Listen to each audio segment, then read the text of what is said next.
Board परीक्षा में बार बार पूछी जाने वाली ये 5 महत्वपूर्ण सेंट्रल आइडिया जो कि आपकी परीक्षा में 3 नंबर पक्के करेंगे बच्चों। तो आज की इस क्लास में हम लोग देखने वाले हैं कि हमारे क्लास 10th के लिए यानी कि हमारी परीक्षा के लिए कौन सी 5 सेंट्रल आइडिया सबसे अधिक महत्वपूर्ण है, जिनमें से एक आपके बोर्ड परीक्षा में जरूर से देखने को मिलेगी। तो सबसे पहले हमारी सेंट्रल आइडिया जो मोस्ट इंपोर्टेंट है, हर एक बच्चा अपनी परीक्षा के लिए तैयार करके जाएगा, डस्ट ऑफ स्नो। कैसे लिखना है, क्या तरीका सही रहेगा ये ताकि हमें ये पूरे 3 नंबर पक्के हो सके। तो कैसे लिखेंगे बच्चों? The poem dust of snow composed by Robert Frost. जो लिखने का सही तरीका होगा वो ऐसे ही आप लिखेंगे कि the poem dust of snow, इसको ऐसे ही लिखना होगा आपको। एंड उसके बाद कंपोज्ड बाय रॉबर्ट फ्रॉस्ट। और ध्यान रखिएगा कि जब भी हम लोग अपने पोयम का टाइटल लिखते हैं या पोएट का नाम लिखते हैं तो वो कैपिटल लेटर में होना चाहिए। ये छोटी छोटी बातें हमें पूरा नंबर दिलाती है बच्चों। तो जब भी हम लोग पोएट का नाम लिखे तो कैपिटल लेटर में लिखे, फर्स्ट लेटर हमारा कैपिटल होगा। Okay, this poem expresses the significance of small things in changing one's mood. कि भाई यह जो कविता है बच्चों, यह दर्शाती है छोटी छोटी चीजों के महत्व को दर्शाती है। ठीक है, the poet has mentioned a crow and hemlock tree in this poem. इस कविता में कवि ने हेमलॉक ट्री और क्रो को मेंशन किया है। क्रो मतलब कौवे को मेंशन किया है बच्चों। ठीक है, that are believe to be a bad symbol of bad omen. ठीक है, अब यहाँ पर कह रहे हैं कि जो कि बिलीव्ड यानी जिसके बारे में ऐसा माना गया है to be a symbol of bad omen. Bad omen मतलब बुरे शगुन का सिंबल मतलब प्रतीक माना गया है, जिसे बुरे शगुन का प्रतीक माना गया है। बहुत आसान भाषा में हम लोग ये सेंट्रल आइडिया देख रहे हैं बच्चों। फिर आगे है द पोएट वॉज सैड। जो पोएट था वो क्या था? सैड था यानी दुखी था, एंड डिप्रेस्ड और निराश था। लेकिन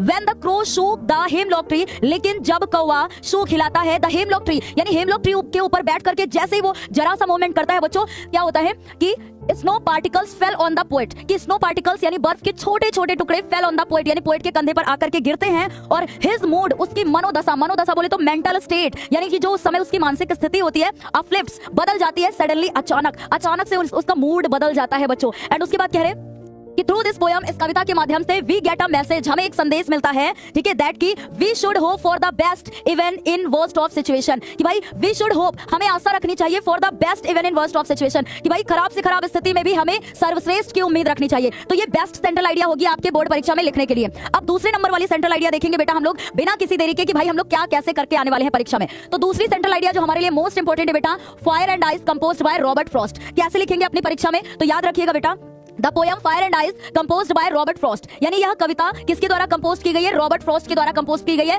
आप पेपर में काले और नीले पेन का प्रयोग करेंगे। काले पेन से आपको पोयम का टाइटल और आपको पोएट का नाम लिखना है बेटा। फिर कह रहे कि fire and ice is a short poem. Fire and ice एक क्या है? शॉर्ट पोयम है बच्चों, छोटी कविता है। ठीक है, अकॉर्डिंग टू द पोएट के अनुसार यानी कवि के अनुसार, the world can destroy by fire. कि भाई द वर्ल्ड यानी संसार, कैन डिस्ट्रॉय यानी संसार का अंत हो सकता है। ठीक है, by fire and also by ice यानी आइस और फायर दोनों के माध्यम से संसार का अंत हो सकता है। फायर यानी जो फायर है सिंबलाइजेस ह्यूमन डिजायर। कि भाई फायर को प्रतीक बताया गया है ह्यूमन डिजायर का, ग्रीड का। ओके, और फिर कह रहे कि ऑन द अदर हैंड, दूसरी तरफ, ice symbolizes hatred, rigid, indifference in human relationship. कि भाई आइस को यानी बर्फ को प्रतीक बताया गया है हेट्रेड का मतलब होता है नफरत। ठीक है, नफरत का प्रतीक बताया गया है। रिजिड कठोरता, इंडिफरेंस इन ह्यूमन रिलेशनशिप कि भाई मानव के संबंध में अलगाववाद को बताया गया। कि भाई कैसे जब एक दूसरे से ईर्ष्या जलन की भावना होती है तो संबंध टूट जाते हैं, है ना बच्चों। तो पोएट कहते हैं कि यह भी हमारे संसार के अंत का कारण बनेगी। फिर कहते हैं कि दस इस प्रकार से it can destroy twice, one by fire and then by ice. कि कवि कहते हैं कि अगर 2 बार संसार का अंत होना हो, कि एक बार में फायर से एंड दूसरे बार में आइस से, तो the poet has the view that, तो कवि ने अपना यह व्यू दिया है बोथ के लिए, मतलब दोनों के लिए, फायर एंड आइस के लिए। कि भाई अगर संसार का अंत फायर से हो तो क्या होगा और अगर आइस से हो तो क्या होगा। तो कहते हैं कि fire and ice are equally competent. कि भाई फायर और आइस बराबर रूप से सक्षम होते हैं, इक्वली बराबर रूप से कॉम्पिटेंट होते हैं यानी सक्षम होते हैं in bringing the world to complete end. कि संसार को पूर्णतः अंत तक लाने में दोनों बराबर रूप से सक्षम होते हैं। इतनी बात क्लियर बच्चों? बहुत आराम से आप ये आप अपनी बोर्ड परीक्षा में लिख करके आ सकते हैं सेंट्रल आइडिया। अब हम लोग तीसरे नंबर की सेंट्रल आइडिया की बात करते हैं जो हमारे क्लास 10th के लिए बहुत इंपॉर्टेंट है बच्चों। Tiger in the zoo. The poem the tiger in the zoo composed by Leslie Norris. लिखने का यही तरीका होगा। अब इसमें क्या बताया गया कि इन दिस पोयम, इस कविता में, the poet wants to show the difference between the 2 environments. कि पोएट हमें 2 एनवायरमेंट्स के बीच में डिफरेंस बताना चाहते हैं।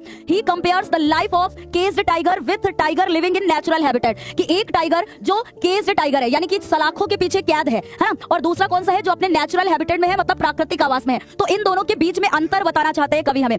The poet has tried to explain about the condition of animals. अब पोएट हमें एनिमल्स की कंडीशन के बारे में बताना चाहते हैं, दैट की are caged by human beings for their own fun. कि जो मानव के द्वारा अपने ओन फन के लिए इनको क्या कर लिया जाता है? केस्ड कर लिया जाता है। ही सेज यानी पोएट, ठीक है, ही किसके लिए आया? पोएट के लिए। पोएट सेज कहते हैं दैट की what his life could be if had been a free animal. कि एक स्वतंत्र पशु के रूप में उसका जीवन कैसा होगा। थ्रू द पोयम, इस कविता के माध्यम से, the poet tries to convey, कवि हमें बताने का प्रयास करते हैं दैट की wild animals should be allowed to live freely, कि भाई जंगली जानवरों को स्वतंत्र रूप से जीने की अनुमति मिलनी चाहिए इन देयर नेचुरल हैबिटेट, अपने प्राकृतिक आवास में। एंड उसके बाद आप सिंगल इन्वर्टेड कॉमा में ब्लैक पेन से क्लोज करके लिख सकते हैं कि freedom is loved by all living beings, कि स्वतंत्रता सारे ही सजीव प्राणियों के द्वारा क्या की जाती है, पसंद की जाती है, ठीक है ना। And not just by human beings, कि केवल मनुष्यों को ही स्वतंत्रता प्रिय नहीं होती है, आजादी पसंद नहीं होती है, बल्कि हर एक सजीव प्राणी को आजादी पसंद होती है। तो ये हमारी टॉप 3 हो गई सेंट्रल आइडिया जो हमारे पेपर के लिए इंपॉर्टेंट है, एग्जाम के लिए। और उसके बाद हमारी मोस्ट इंपॉर्टेंट सेंट्रल आइडिया जो कि 4th नंबर पर है, फॉग पोयम, ठीक है। फॉग पोयम तो भाई ये भी हमारे लिए मोस्ट इंपॉर्टेंट है।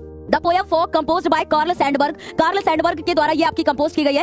In this poem the poet compares the movement of fog with that cat, इस कविता में कवि फॉग की तुलना कैट के साथ में करते हैं। अकॉर्डिंग टू हिम, उनके अनुसार the fog comes silently like a cat, कि फॉग साइलेंटली यानी चुपचाप से आता है, बिल्कुल बिल्ली के जैसे, ऑन इट्स लिटिल फीट, है ना, अपने छोटे छोटे कदमों से, मतलब इस तरीके से चल के आता है कि जैसे बिल्ली अपने छोटे छोटे कदमों से चल करके आती है ना, विदाउट मेकिंग एनी नॉइस, बिना किसी शोर शराबे के। आफ्टर कमिंग, आने के बाद, it sits looking over the city, ये शहर के ऊपर और हार्बर के ऊपर इस प्रकार से बैठ जाता है, just like a cat sit silently, जैसे एक बिल्ली बिल्कुल चुपचाप बैठ जाती है एंड लुक्स अराउंड, और चारों ओर देखती रहती है, वैसे ही फॉग भी करता है, ठीक है। As no one notices the cat, और जैसे कोई भी बिल्ली को नोटिस नहीं कर पाता है, सिमिलरली वैसे ही no one notices and gets disturbed by the coming and disappearing of the fog, कि जैसे बिल्ली आती है और चली जाती है, हमें नहीं पता चलता है, वैसे फॉग भी आता है, कब आया कब चला गया हमें नहीं पता चलता है, ठीक है। फिर कह रहे हैं बच्चों कि हेंस अतः the fog is independent like the cat, कि फॉग भी बिल्ली के जैसे एकदम स्वतंत्र होता है। तो बहुत ही इजी लैंग्वेज में हमारे ये जो है आप परीक्षा में, ये बोर्ड परीक्षा में आप ये सेंट्रल आइडिया लिख सकते हैं। 5th नंबर पोयम की हम लोग अगर सेंट्रल आइडिया की बात करें तो how to tell wild animal, most important ये भी होगी आपके लिए, क्योंकि आज की क्लास में हम लोग टॉप 5 सेंट्रल आइडिया करने वाले हैं। तो the poem how to tell wild animal composed by Carolyn Wells, ठीक है, ये कैरोलिन वेल्स के द्वारा कंपोज की गई है। This humorous poem suggest some of the dangerous ways to identify wild animal, यह कविता हमें कुछ खतरनाक तरीके बताती है जंगली जानवरों को पहचानने के, ठीक है। द पोयम इज एजुकेटिव, और यह जो कविता है यह शिक्षाप्रद है।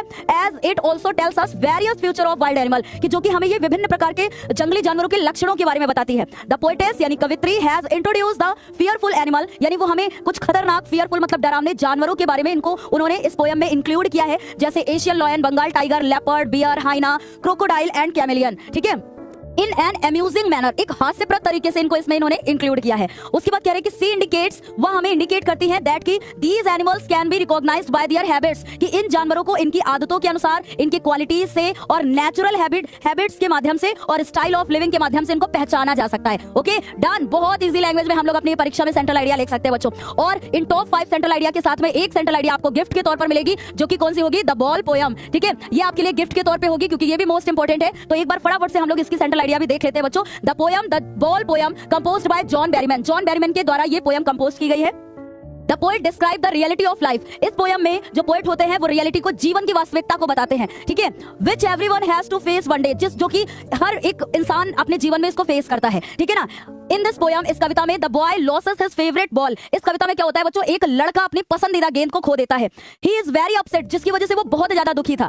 विथ दैट लॉस, अब इस खोने के साथ में, ही सेंसेस हिज फर्स्ट रिस्पॉन्सिबिलिटी, वह अपनी पहली जिम्मेदारी को समझता है। इन मटेरियलिस्टिक वर्ल्ड, इस भौतिक संसार में वह खोने की पहली जिम्मेदारी को समझता है, ठीक है। द पोएट सजेस्ट, कवि सुझाव देते हैं दैट की the people whom will love, यानी वो लोग जिनसे हम प्रेम करते हैं, whom we love, जिनसे हम प्रेम करते हैं, एंड our material possessions, और हमारी जो कुछ भौतिक वस्तुएं होती हैं, प्रिय चीजें होती हैं, है ना, प्रिय चीजें होती हैं, will not be with us forever, वो हमारे साथ में हमेशा नहीं रहेंगी, ठीक है। the child must be understand, बच्चे को इस चीज को समझना चाहिए that की the loss is a part of everyday life, कि खोना रोजमर्रा जीवन का एक क्या है, हिस्सा है, and life will still continue, और जीवन हमेशा चलता रहेगा, ठीक है। तो खोना तो रोजमर्रा जीवन का एक हिस्सा है, लेकिन जीवन तो कभी रुकेगा नहीं, वो निरंतर अपनी रफ्तार से चलता रहेगा। तो ये कुछ ऐसी सेंट्रल आइडिया थी जो आप अपने बोर्ड परीक्षा के लिए तैयार कर सकते हैं बच्चों। डेफिनेटली आपको इनमें से एक ना एक आपको देखने को आपकी परीक्षा में जरूर मिलेगी, ओके।